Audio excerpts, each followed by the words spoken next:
अहो तुम्हाला ऑटो चालकपेक्षा पहिलं सांगतो, ऑटो चालक मी फार जुना होतो. मी आज नाही अजून पुढचं जाऊन सांगतो.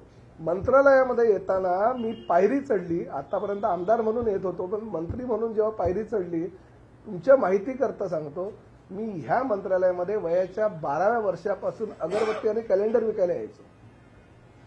म्हणजे मी दादरला जेव्हा शाळेमध्ये होतो, महापालिकेच्या शाळेमध्ये, तेव्हा शाळकरी विद्यार्थी म्हणून ह्या मंत्रालयामध्ये ह्या 4थ्या माळ्यावर, ह्या 2ऱ्या माळ्यावर, त्यावेळेस 2ऱ्या माळ्यावर अकाउंट सेंटर होतं, अकाउंट्स डिपार्टमेंट वगैरे होतं.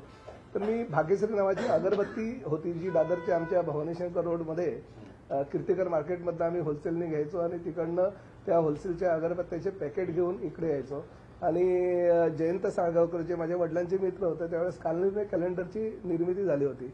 कालनिर्णय कॅलेंडर ₹1.30 त्यावेळेस मिळायचं आणि मी मंत्रालयामध्ये येऊन जी छापील किंमत होती ₹1.60 त्यांनी विकायचं, म्हणजे 30 पैसे प्रॉफिट मला व्हायचं. वयाच्या 12व्या-13व्या वर्षी सुद्धा मी दिवसाला 20 ते 25 रुपये कमवायचो आणि त्या मंत्रालयामध्ये माझे फार मोठे ग्राहक असायचे त्यावेळेस. म्हणजे माझी सुरुवात ती तसं बघायला गेलं तर मंत्रालयामध्ये ह्या अशा दालनांमध्ये अगरबत्त्या आणि कॅलेंडर विकले आणि नंतर मग 84-85 साली ऑटो रिक्षा वगैरे नंतर तो प्रकार. कारण नंतर काय झालं, हाफ पॅन्ट होती तोपर्यंत लोक घ्यायचे हो माझ्याकडनं सगळं अगरबत्त्या आणि कॅलेंडर वगैरे. त्यानंतर फुल पॅन्ट आली, मोठा झालो, तर लोक मग जास्त अरे हा काय नाही, म्हणून मग ऑटो चालवायला सुरुवात केली. त्यामुळे हा प्रवास माझा फार मोठा आहे आणि माझ्या जीवनातली ती सुरुवात आहे. त्यामुळे अजूनही ती प्रसंग आठवतात. त्यामुळे हे जुने दिवस आठवतात. ते आता बिचारे मी जे माझ्याकडनं अगरबत्त्या कालनिर्णय वगैरे ते रिटायर होऊन बसले असतील घरी. हा एसटी महामंडळामध्ये किंवा परिवहन खात्यामध्ये सुसूत्रता आणायची आहे, त्यासाठी काही असे निर्णय घ्यावे लागतील ज्या निर्णयामुळे कदाचित थोडंसं लोक हा मंत्री फार वाईट आहे असंही बोलतील, परंतु शेवटी काहीतरी अंगावर घेतलं आणि जर चांगल्या गोष्टींसाठी काही गोष्टींना वाईटपणा घ्यावा लागला तरी तो काय हरकत नाही, प्रताप सरनाईक घ्यायला तयार आहे. परंतु शेवटी एसटीची सेवा ह्या तळागाळाच्या प्रवाशांपर्यंत पोहोचण्यासाठी, आमच्या जनतेपर्यंत पोहोचवण्यासाठी जर काही कटू निर्णय घ्यावे लागले तरी ते निर्णय घेण्याची प्रताप सरनाईकची तयारी आहे. आतापर्यंत जे झालं ते झालं, परंतु आज ही जबाबदारी माझ्यावर मुख्यमंत्री देवेंद्र फडणवीस आणि आमच्या पक्षाचे मुख्य नेते आणि उपमुख्यमंत्री एकनाथ शिंदेंनी जर टाकली असेल तर त्यांनी फार मोठी जबाबदारी माझ्यावर टाकलेली आहे. त्यामुळे त्या जबाबदारीला न्याय देणं आणि ह्या खात्याला न्याय देणं ही माझी प्राथमिकता आहे. प्रामुख्याने बघा, कुठली खुर्ची कोणासाठी ही कायमची नसते, परंतु असं तरी लोकांनी बोललं पाहिजे की प्रताप सरनाईक त्या खात्याचा मंत्री असताना असे निर्णय झाले की ते राज्याच्या हिताचे होते, प्रवाशांच्या हिताचे होते. लोकांनी नावं पुढे अशा पद्धतीने नेलं पाहिजे की बाबा नाही, हा माणूस त्या खुर्चीवर असताना त्यांनी काहीतरी निर्णय घेतले आणि ते निर्णय आज राज्याच्या हितासारखे आहे. प्रामुख्याने आता संजय सेठी जे प्रधान सचिव होते, मी त्यांना एक सूचना, कल्पना, म्हणजे तसं बघायला गेलं तर डेव्हलपमेंटमध्ये आयडॉल म्हणून मी नितीन गडकरींना फार मानतो. फार वर्षापासून मी त्यांना फॉलो करतो आणि व्हिजन असणारा एक नेता तो महाराष्ट्राचा आहे याचा मला अभिमान वाटतो. तर निवडणुकींच्या पूर्वी नितीन गडकरी साहेब ठाण्यामध्ये आलेले आणि त्याचबरोबर आता नागपूरला असताना सुद्धा मी त्यांना भेटलो. माझ्या डोक्यातील एक संकल्पना आहे की जशी प्रवासी वाहतूक आपण जमिनीवरनं करतो तशीच प्रवासी वाहतूक ही हवेतनं होणं गरजेचं आहे. पाश्चात्य देशामध्ये तर ती वाहतूक चालू झालेली आहे, परंतु मला जी माहिती मिळाली ते बँगलोरला रोपवेची वाहतूक त्यांनी चालू केलेली आहे, ट्रान्सपोर्ट सिस्टीम.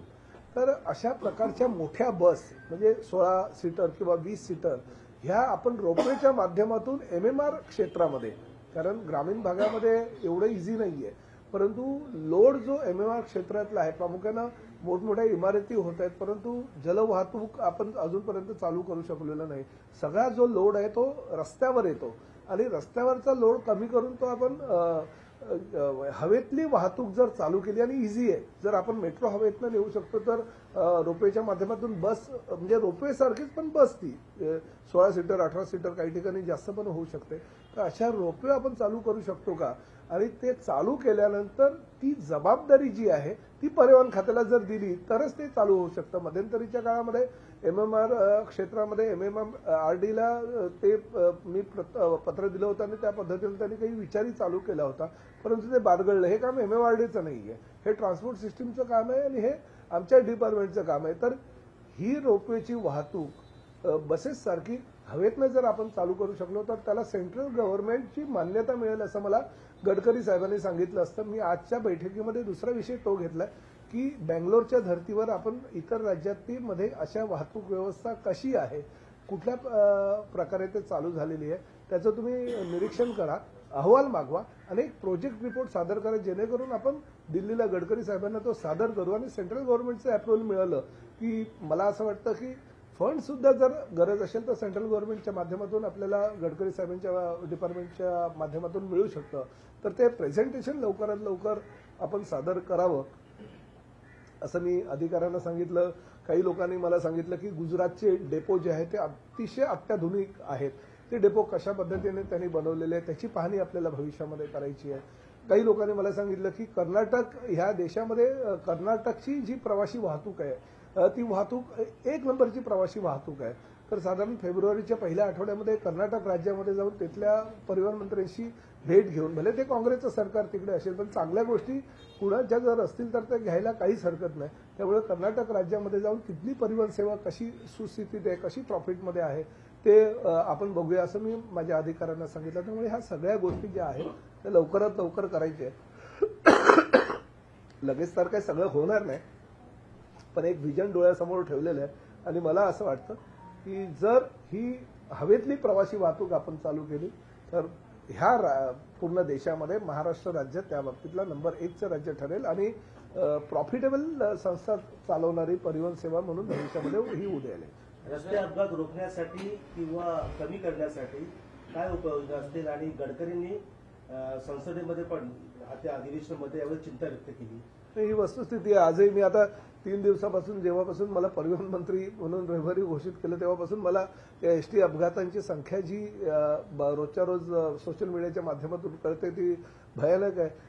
आताच अधिकाऱ्यांच्या चर्चेमध्ये सुद्धा त्यांनी सांगितलं की ह्या रस्ते अपघातातून किती मोठ्या प्रमाणात आपल्याला लोकांचे बळी जातात. तर त्या बाबतीत निश्चितपणे काहीतरी धोरण आपल्याला आखावं लागेल आणि त्या माध्यमातून हे अपघात पूर्णपणे तर काय मला वाटत नाही की बंद होतील, परंतु त्यामध्ये किती प्रमाणामध्ये आपण कमी आणतो किंवा किती प्रमाणात ते कमी होतील ह्यासाठी जास्तीत जास्त उपाययोजना आपण भविष्यामध्ये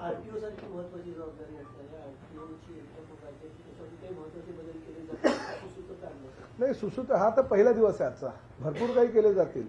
प्रामुख्याने मी तर स्पष्टपणे सांगतो की जे जास्तीत जास्त मोठ्या प्रमाणात आरटीओचं डिपार्टमेंट म्हणजे लोकांना असं वाटतं की खूप मलई आहे, दुधापेक्षा मलई खाण्याचा प्रयत्न त्या ठिकाणी करत असतात. प्रताप सरनाईक इकडे नाव कमवायला, दुसरं काय कमवायला आलेला नाहीये. त्यामुळे बाकीच्या अधिकाऱ्यांना मी एकच सांगू इच्छितो की काम करा, आपलं मेहनत जी आहे त्या मेहनतीला फळ निश्चितपणे मिळेल. परंतु बाकी दुसऱ्या गोष्टीचा विचार करून जर तुम्ही काही प्रयत्न कराल तर ते काय होणार नाही. काही ठिकाणी अतिशय चांगल्या प्रकारे काम करणाऱ्या अधिकाऱ्याला प्राधान्य पण दिले जाईल, पण जर चुकीचं काही करेल त्याला मात्र प्रताप सरनाईक सोडणार नाही. 1001% माझ्या आयुष्यामध्ये ही फार मोठी जबाबदारी मला एकनाथ शिंदे साहेबांनी दिलेली आहे. पहिलं प्राधान्य जे एसटी कर्मचाऱ्यांना जास्तीत जास्त सुविधा देऊन, म्हणजे आणि काय मोठी पण गोष्ट नाही, म्हणजे एसटी कर्मचाऱ्यांना नाईट ड्युटी करतात, त्यांना सकाळी उठल्यानंतर म्हणजे त्यांना राहण्याची व्यवस्थित व्यवस्था, त्यांना गादी किंवा त्यांना उशा किंवा त्यांना बंक बेड, ह्याचबरोबर सकाळी उठल्यानंतर त्यांना ब्रश करायला जागा उपलब्ध करून देणं, स्वच्छतागृह चांगलं उपलब्ध करून देणं, निदान थंडीच्या दिवसामध्ये गरम पाण्याची व्यवस्था करणं हे तर प्राधान्य दिलंच पाहिजे. परंतु बऱ्याच वेळा आता मध्यंतरीच्या काळामध्ये जेव्हा स्ट्राईक झाला होता तेव्हा तुमच्या चॅनलच्या माध्यमातून जेव्हा एसटी कर्मचाऱ्यांच्या कुटुंबियांचे प्रश्न मी ऐकत होतो, त्या महिलांच्या डोळ्यातले अश्रू जेव्हा बघत होतो, त्यांच्या कुटुंबियांच्या दुःख होत होतं की एवढं मोठं आपलं महाराष्ट्र राज्य आहे आणि आपण महाराष्ट्र राज्यामध्ये एसटी जी सेवा आहे ती चालवणाऱ्या कर्मचाऱ्यांना जर आपण न्याय देऊ शकत नसेल तर तो चुकीचं आहे. कारण एसटी सेवा ही शरीरातली रक्तवाहिनी आहे आणि आज ही एसटी सेवा तळागाळातल्या 1940ला चालू झालेली ही एसटी सेवा आहे. म्हणजे तळागाळातल्या ग्रामीण भागामध्ये, गावागावामध्ये, खेडोपाड्यामध्ये पोहोचलेली ही एसटी सेवा आहे. ही सुरळीत करणाऱ्या ती एसटी सेवेमध्ये योगदान देणारे ड्रायव्हर, कंडक्टर किंवा इतर काही कर्मचारी आहेत, त्यांना न्याय देण्याची भूमिका प्रताप सरनाईकची पहिल्यांदा असेल आणि त्यांना न्याय देत असताना सर्वसामान्य प्रवाशांना कशी सुविधा मिळेल, त्यांना कसं चांगल्या प्रकारचं हे एसटी सेवा मिळू शकेल यासाठी मी प्राधान्य देणार आहे.